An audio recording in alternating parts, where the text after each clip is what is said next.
Tonight, Agenda 111 controversy as Joy News Freedom of Information request invites scrutiny on Health Ministry following claims they do not have custody of basic information about government flagship health intervention, with Health Minister pointing to the presidency while claiming publicly he only gets reports on the projects. I dreamt there was going to be a question on Agenda 111, and I didn't include it in my slides, but I invited somebody who is working under the supervision of the Chief of Staff, because this is a very big flagship program situated under the President's own eye. We have independently secured exclusive details on the project we'll share with you here on Top Story.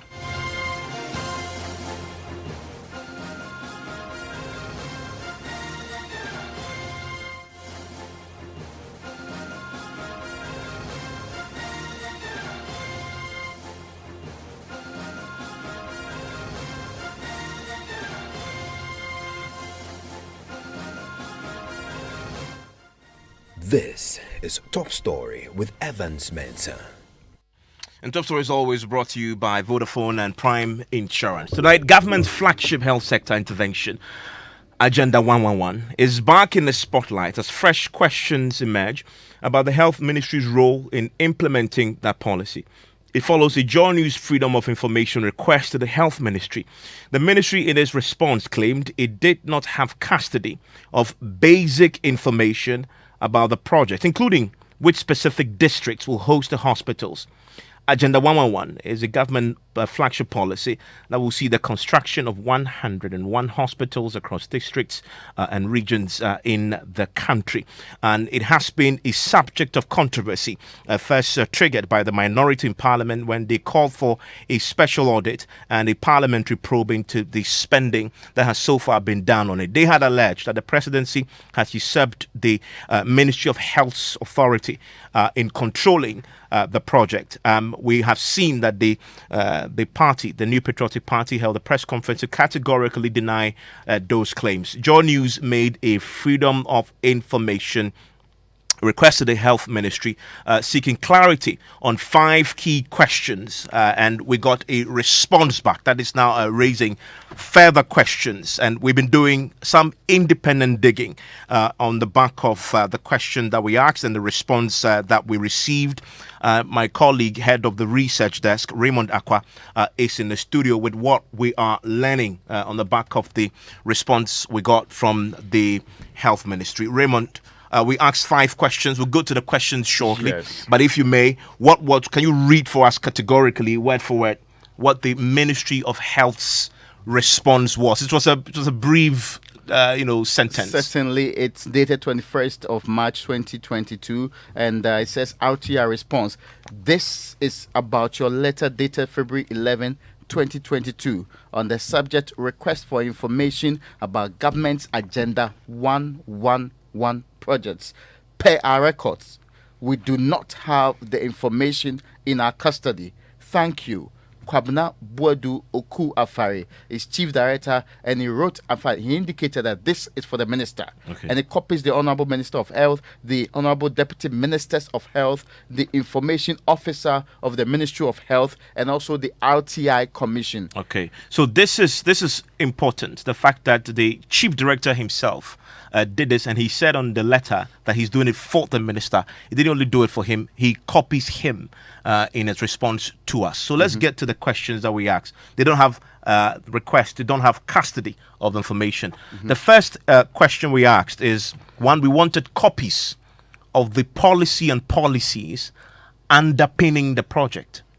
Why was this important? Why was this question important? Because the expectation is that for such a big government program, there will be policies, for example, stating why health infrastructure is needed and where it's needed most, and how we intend bridging the gap with these programs and also the project we are pursuing.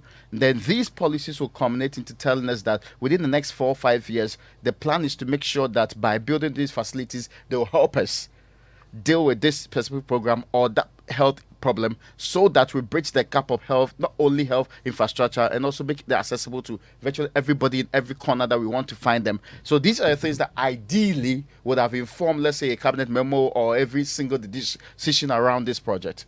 So the expectation was that if you have such a big flagship policy, with such huge colossal amounts expected to be spent, there at the very bare minimum must have a policy document that will guide its implementation. That's why we asked for that as a very basic level. But Raymond, what we found is what we found. Yes, but the Ministry of Health claims that they do not have the basic information in their custody. Of course, we have evidence of that. The minister himself speaking on Agenda 111 publicly, giving copious updates. We will refer to some of them shortly, but it begs the question, if the ministry does not have copies of the policy underpinning the project, then how is the minister able to speak so authoritatively on this project? And this is important because we'll show you shortly the minister speaking on Agenda 111 publicly.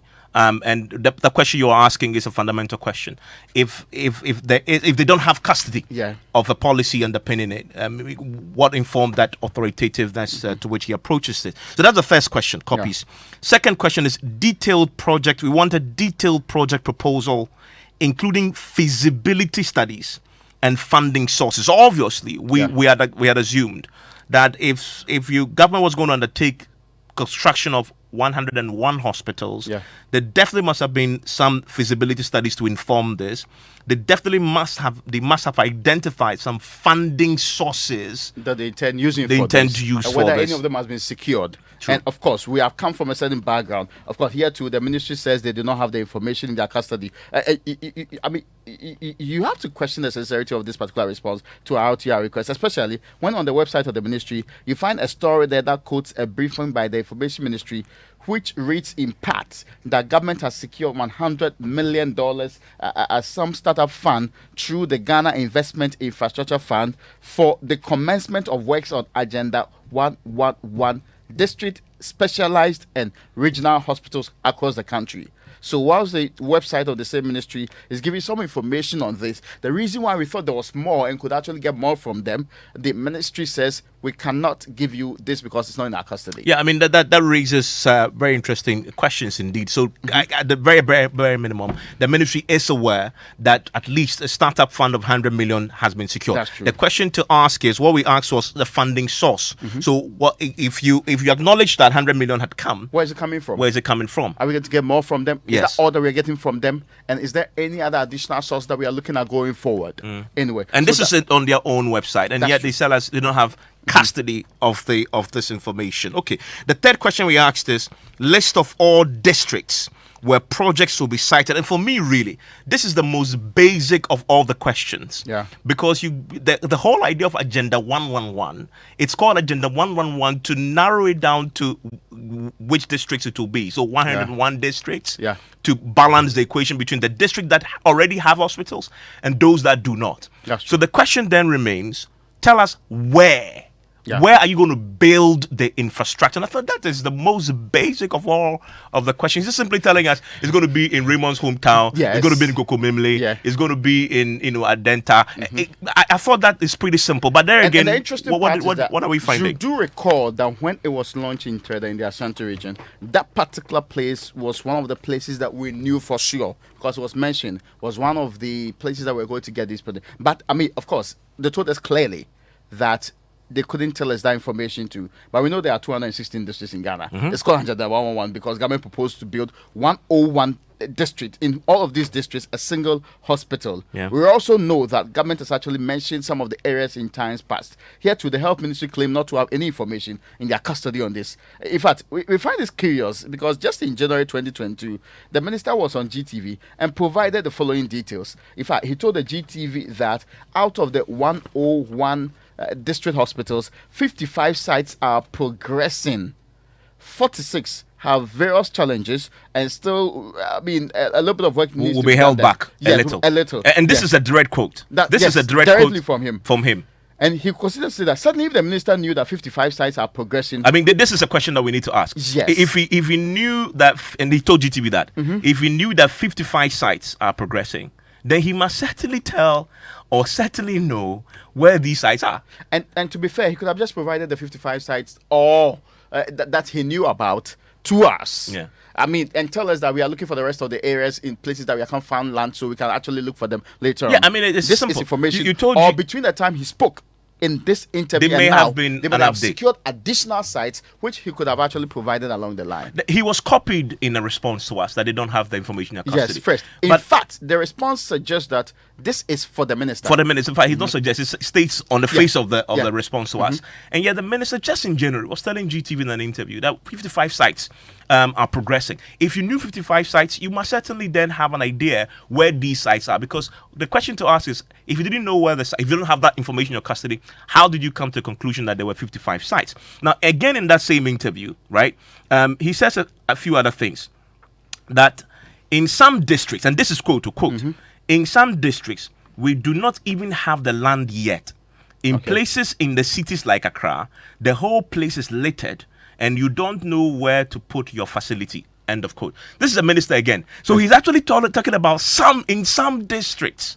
That shows clearly that at least he knows the district and he knows what is happening in these districts so far as the project is concerned. And yet, in their response to us, they tell us they don't have that information in their custody. Although the minister was just in January talking extensively about the districts and what is happening there. And also, to be fair, if you check the Ministry of Health's own website, it references a press briefing by the Information Minister who gave the following detail. The Project Implementation Committee, chaired by the Chief of Staff, Madam Akosia Freeman Oselpare, had secured sites and land titles for 88 out of the 101 district hospitals.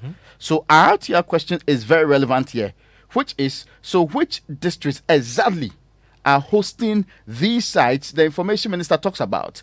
It's such a fundamental question, and it's at the core of all of this. As we speak, we have not been briefed of the complete list of the districts that we have actually. No, but that been is so given. fundamental. I mean, you're building 101 hospital, and just tell us where, right? The fourth question we asked: give us a detailed plan for the commencement and completion of each of the projects. The reason why this is important, we've also seen the government will announce a certain vision. Yeah. But then, if you don't follow and track, you realize that they don't seem to complete it on time, or then it's stalled. And so we want to get understanding. So what is your own plan when it comes to when you want to complete and when you want to start? What did we find here? Now, of course, I mean, we know that speaking in that same January interview, the minister gave details at the time of the commencement of the project and progress towards completion. As at the time, he told GTV that on average, we have done close to... And this is another quote. Yes, quoting directly from the minister. On average, we have done close to 35% works on all the 101 facilities. There are a lot of pre-contract arrangements, things that we needed to do, siting, topography, surveys, to ensure that there are places where contractors can move into. So the health minister and the ministry and the minister must have information on this specific question. They must. Because he has given information in that direction barely a month ago or some months ago on this particular issue. Yeah. So at least an update of it would have been preferable under the circumstances. And because we knew this before we made our request, but we wanted enough evidence to support these details as he provided in the GTV because you see, interview. some will say, yeah, but he said it in so that should be okay for us. No, because we wanted to back that with evidence, right? But and again, this prove is to us January. like yes, we are in March. There has Maybe been time. there has been a lot more progress from 35 could have gone to 45 or even more than that. That little information could have aided us here. Okay, and the final question, which is, give us a detailed plan for the staffing and operation of each of the hospitals. And if you look at this, the same ministry website says that they do not have the information on this staffing question we asked them in their custody. But again, on this same website, the Ministry of Health website, it says, quote, all the hospitals will have a staff accommodation for medical doctors, nurses, and other health workers. So the ministry has knowledge of some staffing arrangements, right? Which it's on its website, at least from that information ministry's briefing. And the question was, give us a plan for the staffing and operation of each of the hospitals. We've seen what happened to the UGMC. Yes. Right? And when it even was before built, that, there were some projects that government had completed, and all that we were being told was that, well, we are waiting for some equipment to finalize it. And finally, we were told that some staffing had not been done properly. And in fact, it's interesting how this could not have been answered, because if the ministry was probably not the ones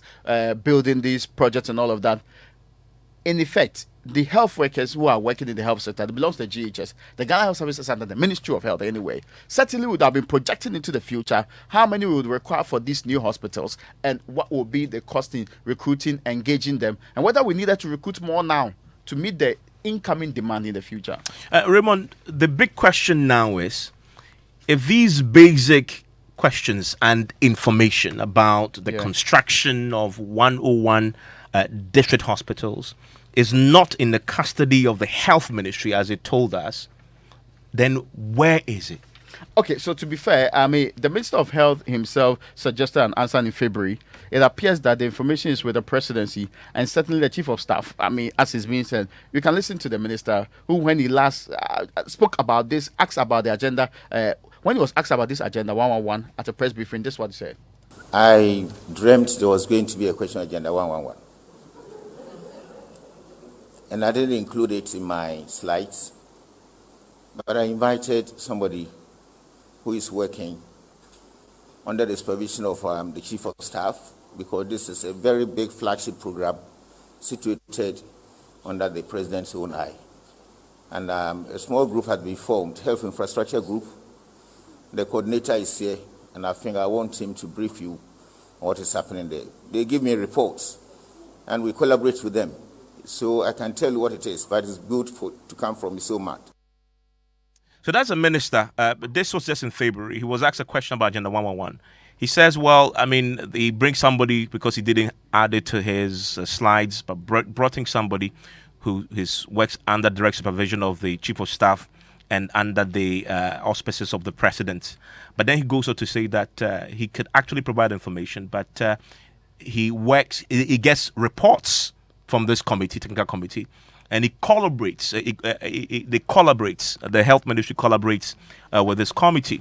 But Raymond, the question to ask: you've been doing your own independent digging to get answers to these questions, despite the health ministry's response to us. We will get details shortly on what you found. But first, did the health ministry breach the Freedom of Information Act when they told Joy News that it did not have custody of the information? Although the minister is on record, as you just heard there, publicly to have said that he collaborates and gets reports from the technical committee responsible for the project. I mean, so the clarity in the sound we just heard from the minister is there is a chief of staff who is supervising a group of people to execute, and that group is under directly the president. And then he goes ahead to say, well, we collaborate with them and they give me reports. So if that is the case, he corroborates and they give him reports. Should he have known something, and what should he have done under the law? Something Lada Yenini is joining us, his lawyer. Something. So what does the law say if you take the minister's own word that the committee that is directly implementing this, he collaborates with them and they give him reports? What should he have done under the law?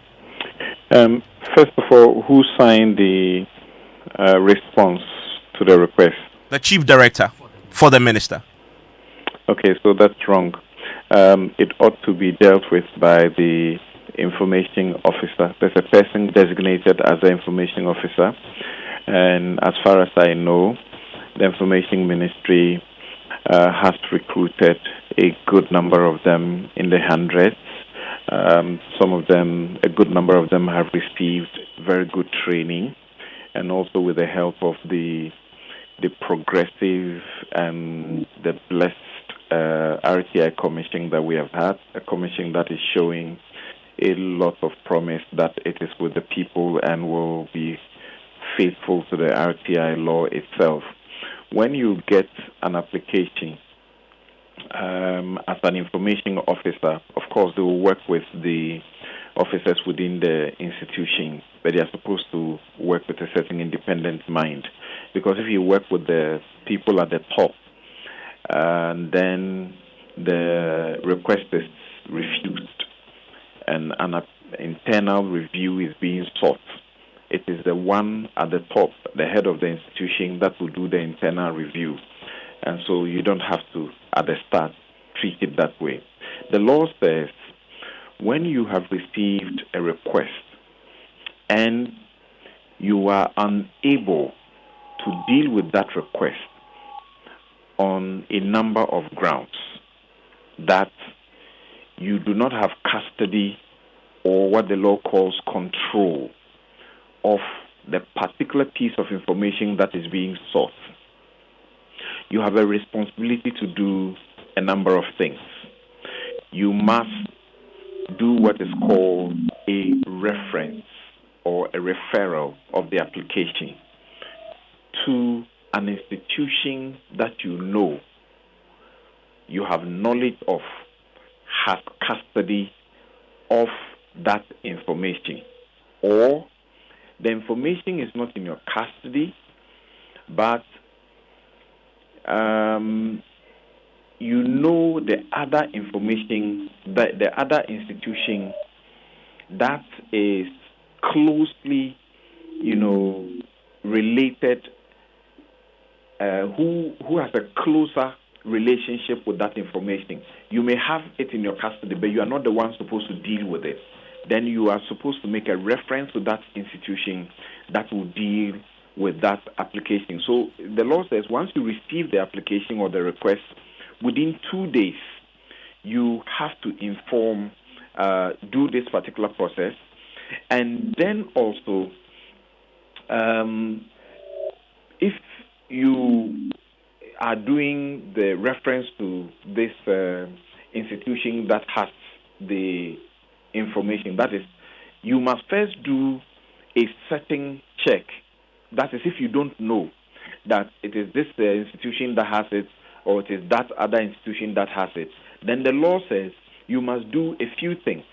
You must make the search, necessary inquiries to establish which other institution has custody of the information, so that you can transfer the application to them. And something, in this particular instance of our request to the health ministry, we just had the health minister just in February, in the sound we just played before we called you, actually state categorically that he works with a committee chaired by the chief of staff under the president that has the information. So in February, before we applied, he knew this. And so what you're saying is that he should have referred us to that committee if indeed they didn't have the custody.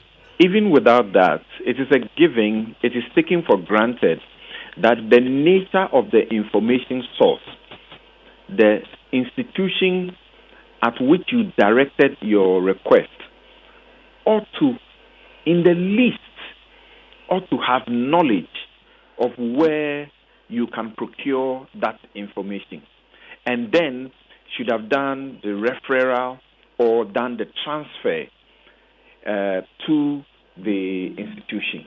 So I think this is not the best. And if this is intended to deny you information that they can give to you, then the law says this is misconduct. It actually calls it gross misconduct, and which can attract between 3,000 to 6,000 Ghana cedis as punishment, or between a year and 2 years, is it, as a penalty if the matter is taken up by, between 1 to 3 years, if the matter is taken up by the prosecutorial authorities. I see. So this is not good at all. This ministry ought to either have the information in its custody. If it doesn't have it, it should have knowledge of where it is, and then should do the referral or do the transfer of the application to them by itself. Something, thank you very much. And that's something just notes there. We've just shown you in the conversation with Raymond right now evidence that the minister has extensive knowledge of some of the questions we've asked, and he has spoken about it publicly before. Of course, we're asking for further and better particulars, furtherance to what he had said in the past that we knew of, but of course we wanted to get more documentary evidence to support that. Something, thank you very much. Let me bring in the head of the Media Foundation for West Africa. They've had a running fight on this matter, applying and trying and using the Freedom of Information law to get state agencies to provide information. Suleiman Abrama, thank you for your time here on Top Story. Thank you for having me, Evan. I mean, you're more experienced in this particular area than us here because you've done so many freedom of information requests and you've had your own issues. Well, what's your comment on this latest incident? Well, I think it's unfortunate but not surprising, given the experiences that we've had here at the foundation through direct requests that are made by the foundation at the national, regional, and the district levels. And as you know, also through the experiences of my colleagues who work on the Fourth Estate project. We've had similar instances. For example, for almost 1 year, my colleague Manasseh was engaging the Ministry of Education for data on the fumigation exercise in schools during the COVID era or during the peak of the COVID pandemic. But eventually, the ministry indicated that, well, those contracts were awarded by the presidency. So a different and a separate request was made to the presidency for the information, only for the presidency to then write again to say, no, it is the Ghana Education Service that awarded the contracts. So in as much as these developments are quite frustrating, it also speaks to the opacity and the lack of transparency in government dealings. Indeed, if it is not as a result of lack of transparency, it is also an evidence of how, messy government conducts its businesses when it comes to who is in charge of what. So as I said, it's unfortunate but not surprising. I mean, very recently, the information minister had cause to complain that, of course, where people are not using the law enough, the right information law, to get the information and testing it enough. Do you see a problem with this, the whole structure, or just agencies just refusing, or is it simply lack of understanding of the law? What's your own experience with it? Where's the problem? Where does the problem lie? Well, I think that when the minister made the statement in terms of urging journalists to resort to the use of the right to information law more regularly than resorting to speculation, I said, well, that was a welcome call. However, the problem is also with the information holding institutions. In other words, the state institutions that hold the information that journalists are being asked to request. Because, as I said, from experience, I don't think that state institutions are prepared, or it's either they are not prepared to do that as a result of their continuous, exercise of dealings in secrecy, or the capacity to implement the RTI law is not there. And in terms of the latter, we've also had experiences where quite clearly the response you receive from state institutions will tell you that they don't even understand their mandate and what is required of them when it comes to the RTI law. So I think it is important that the Ministry of Information, which is the oversight ministry for the implementation of the law, takes up that exercise of training state institutions more vigorously, so that at least, if not at the district level or regional level, at the national level, we should have institutions having a better appreciation of the law so that they can respond. I'm really surprised about the feedback from the Ministry of Health in relation to the information that you requested for. And I think that it comes down to either they not having adequate knowledge and capacity in terms of their role in the implementation of the law, or it's just that they continue to act, according to the secrecy with which they've been operating over the years. I'm grateful, Suleiman Brahma there, and Raymond Asumi. Raymond, we did some independent digging to try and see if we can get some other information, in spite of the health ministry. What did we find? Very much so. The expectation is that by the end of March this month, at least 50 would have started. So some actually 50 are ongoing as we speak. 50 of them projects across the country. They've actually started. They actually started, especially the place where the president actually did the sock cutting, for example. The land was cleared and all of that was actually commenced. Okay, and let's quickly get some quick intervention from the Health Committee in Parliament. The ranking member on that committee is Minta Kando. Joins me with a quick thought on this, because they've had cause to raise questions about the transparency with which the project is being executed. Joins us on the telephone. Mr. Kando, we just you raised the issue in the past about the project being controlled by the presidency. Of course, we have the minister just in February referring a question to a committee that was chaired by the chief of staff, and he says under the watch of the president. As we speak currently, what briefings, or do you have any clarity on where the projects are, how much is being spent on it? Questions that we've sought answers to from the ministry. I hope I'm speaking to Evans. Yes. Evans, let me say good evening to your listeners, and to say that I am not surprised because I knew we would get here. There's no transparency in this government dealings at all levels. And so I knew we were going to get here because in the past, government's projects in the Ministry of Health has always been supervised by the ministry. That's where we have all the expertise. But unfortunately, in the case of Agenda 111, we had a whole lot of strange issues. They had a whole organogram in charge of Agenda 111, where the office of the president sits on top, and then we have the project coordinating committee. Then, interestingly, we have another company called Hospital Infrastructure Group. And even, it's intriguing. This Hospital Infrastructure Group was called, the original name was Core One Limited. Core One Limited. This Core One Limited amended its objective as a company in the year 2020 to include infrastructure. In fact, originally, they were dealing in general, goods trading, import and export. So in the year 2020, you remember the president mentioned, burden 88 hospitals in the year 2020. So in the year 2020, Core One Limited amended its name to Hospital Infrastructure Group Limited. And this Hospital Infrastructure Group Limited is at level 3 in terms of the organogram for Agenda 111. Do you understand? They amended their name and objective to include infrastructure in the year 2020.